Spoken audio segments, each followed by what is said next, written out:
జననాయకుడు ముఖ్యమంత్రి జగన్మోహన్ రెడ్డి గారికి వస్తున్నటువంటి అపూర్వ స్పందన చూసి ఓర్వలేకే కూటమి నాయకులే దాడి చేయించారనేటువంటి అనుమానం చాలా స్పష్టంగా కలుగుతోంది.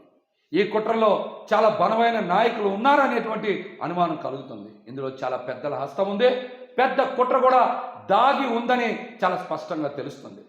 జగన్మోహన్ రెడ్డి గారి ప్రాణాలకి హాని ఉంది. తక్షణమే భద్రత పెంచాలి. ఎన్నికల కమిషన్ నిన్న జరిగినటువంటి దాడి ఘటనని పూర్తి స్థాయిలో విచారణ చేయాలి.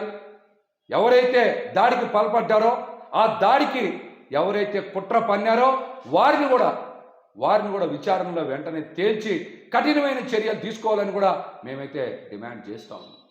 ఎన్నికల సంఘం కూడా, ఎన్నికల అబ్జర్వర్స్ కూడా తక్షణమే ఈ రిపోర్ట్ని కేంద్ర ప్రభుత్వానికి పంపించి ఈ ఘటనకి ఎవరైతే బాధ్యులు ఉన్నారో, ఈ ఘటనకి ఎవరైతే కుట్ర పన్నారో, ఎంత పెద్ద నేత అయినా సరే వారిని ఖచ్చితంగా శిక్షించాలని మేమైతే డిమాండ్ చేస్తాం. అదేవిధంగా మీరు చూశారు, కూటమి నాయకులందరూ కూడా మీటింగ్ పెట్టినా కూడా ప్రజల నుంచి స్పందన కరువైంది.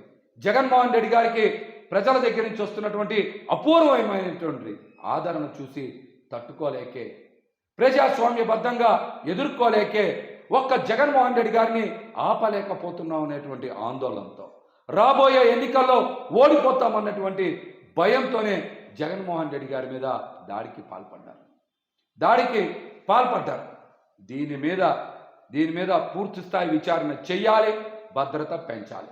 విజయవాడ నగరంలో అందరం కూడా చూశాం, పెద్ద ఎత్తున మహిళలు, యువత, ప్రజలు జగన్మోహన్ రెడ్డి గారిని చూసేందుకు బారులు తీరి కిలోమీటర్లు నుంచున్నారు.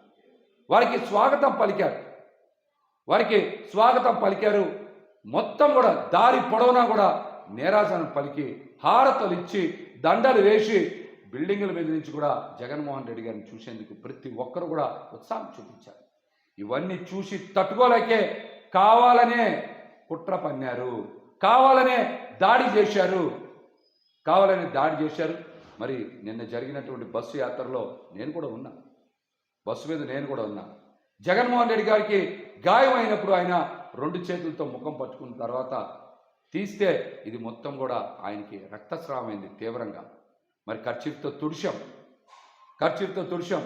ఆయన బస్సులో నుంచి మళ్ళీ ఫస్ట్ ఎయిడ్ చేయించుకున్న తర్వాత ఎక్కడ కూడా నాయకుల్ని, ప్రజల్ని ఎక్కడ నిరుత్సాహపరచకూడదని ఆయన మొండి ధైర్యంతో అడుగులు ముందుకు వేస్తే చాలామంది తెలుగుదేశం పార్టీ నాయకులు సోషల్ మీడియాలో ఇష్టానుసారంగా ప్రచారం చేస్తూ ఉన్నారు.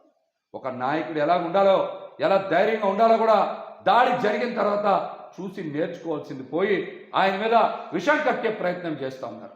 మీరు ప్రజాస్వామ్యబద్ధంగా ఎదుర్కోలేకే కదా ఇటువంటి దుర్మార్గం చేస్తూ ఉన్నారు. దాడి జరిగింది, ఘటన జరిగింది, దీని మీద విచారణ చేయాలని మీరు కూడా కోరుకోకపోగా సోషల్ మీడియాలో కావాలని ఇష్టానుసారం ఆయన మీద పోస్టులు పెడతా ఉన్నారు. ప్రజలు ఇవన్నీ కూడా గమనిస్తూ ఉన్నారు.